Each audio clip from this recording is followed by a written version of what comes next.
Ser presidente de una nación es el honor más alto que una sociedad en democracia le puede otorgar a alguien. Y la mejor manera de retribuirlo es con una buena gestión. ¿Y cómo se califica una buena gestión? En Ecuador, por ejemplo, se activa Twitter. Aquí aparecen los políticos más expertos y críticos con una capacidad increíble de saber hacer las cosas, pero claro, desde el otro lado de la vereda. Estos genios generalmente son quienes perdieron las últimas elecciones, no les tocó una parte del pastel o se les acabó la teta de la vaca más lechera. Y por allá, por el 2021, ha debido llegar un banquero para lograr estos objetivos. ¿Y cuáles han sido los objetivos logrados por este banquero al mando del Ecuador? A ver, enumeremos. La vacunación, 1. Ya. Hablando seriamente, porque aquí no todo es payasada, aunque eso parezca, y es que ahora sí tiene razón Alvarito, porque se armó el despelote. Pero sin él vive el Ecuador.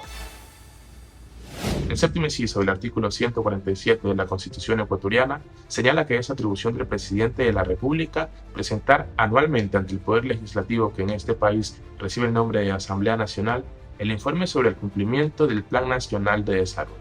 Este informe debe ser presentado el 24 de mayo, día en el que se conmemora la batalla del Pichincha. Pero en este 2023, cuando se cumplieron 201 años de esta gesta heroica, el escenario se tornó un poquito diferente, o mejor dicho, bastante. En este punto de la historia, el Ecuador no necesita más elecciones. Lo que el Ecuador necesita es ser gobernado, y gobernado bien. Pero luego de que la Corte Constitucional aprobara la solicitud de juicio político en contra del primer mandatario por un supuesto delito de peculado, un día después de acudir a la Asamblea a ejercer su defensa y exactamente una semana antes de presentar su segundo informe a la Nación, el presidente Guillermo Alberto Santiago Lasso Mendoza firmó el decreto ejecutivo 741, mediante el cual disuelve el Parlamento y notifica al Consejo Nacional Electoral para que convoque a nuevas elecciones. A esta figura legal se la conoce como muerte cruzada. Entonces, con el Congreso disuelto, ¿ante quién presenta su informe a la Nación el presidente de la República? Revisemos esos 2 años de Ecuador con Lasso.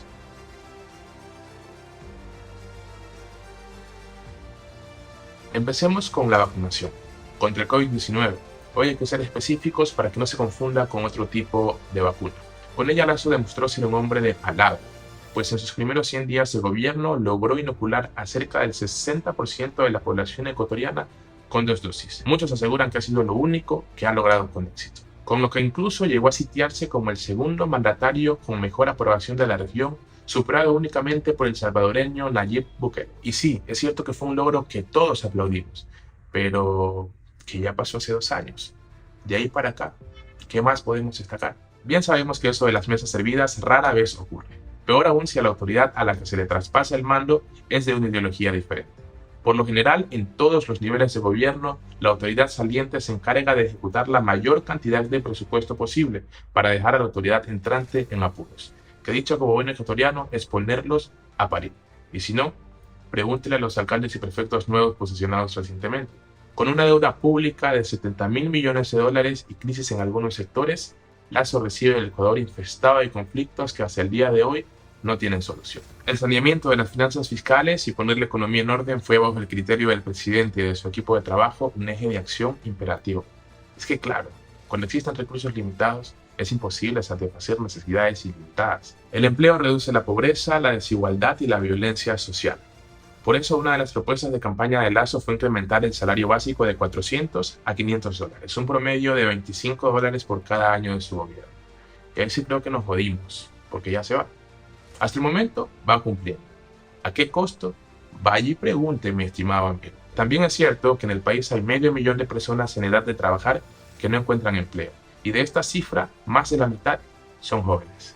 Hasta marzo de 2023 hubo una baja en el desempleo del 4.7 al 3.6%. Sin embargo, finalizando abril, este índice subió al 4% y la informalidad sigue en aumento. Antes de la pandemia se perdieron 300.000 plazas de trabajo, por lo que el gobierno del presidente Guillermo Lasso se comprometió con la generación de 2 millones de nuevos empleos en el transcurso de su mandato mediante reformas tributarias, laborales, inversión extranjera y apertura de nuevos mercados. Para esto, envió a la Asamblea el proyecto de Ley de Creación de Oportunidades, Desarrollo Económico y Sostenibilidad Fiscal, al que algunos denominaron Ley Loco. Este proyecto fue devuelto al presidente luego de que el Consejo de la Administración Legislativa no diera paso a su debate al asegurar que el documento no garantizaba la unidad de materia. ¿Y qué es la unidad de materia? Pues que el proyecto, al abordar aspectos de índole tributaria, laboral, económica y hasta social, necesitaba que entre ellos exista una relación que justificara su presentación de manera individual. Bueno, a las finales de presidencia se envió nuevamente el proyecto, esta vez en el apartado de la creación de oportunidades, y como la Asamblea estaba ocupada en otros asuntos, pues entró en vigor por el Ministerio de la Ley. Por ahí empezaron a surgir ciertos incentivos como el crédito de las oportunidades, donde a través del Banco Público Ban Ecuador se otorgaron unos 960 millones de dólares en préstamos a emprendedores con una tasa del 1% y un plazo de hasta 30 años. En materia económica, los tributos e impuestos representan más o menos el 40% del presupuesto del Estado. Con las reformas tributarias, Lasso buscó ordenar las finanzas públicas y reducir la crisis fiscal. ¿Lo ha logrado? Las estimaciones del Banco Central no son tan esperanzadoras, pues cerrando el 2022, la economía creció en 2.9% respecto al PIB, mientras que para el 2023 se esperaba que ésta se incremente al 3.1%. Sin embargo, con todo lo que estamos viviendo, con algo de suerte puede que lleguemos a una cifra menor al 2.5%. Por esta razón, Ecuador necesita que sus recursos sean administrados con seriedad, porque por lo menos en lo económico siguen siendo pocos.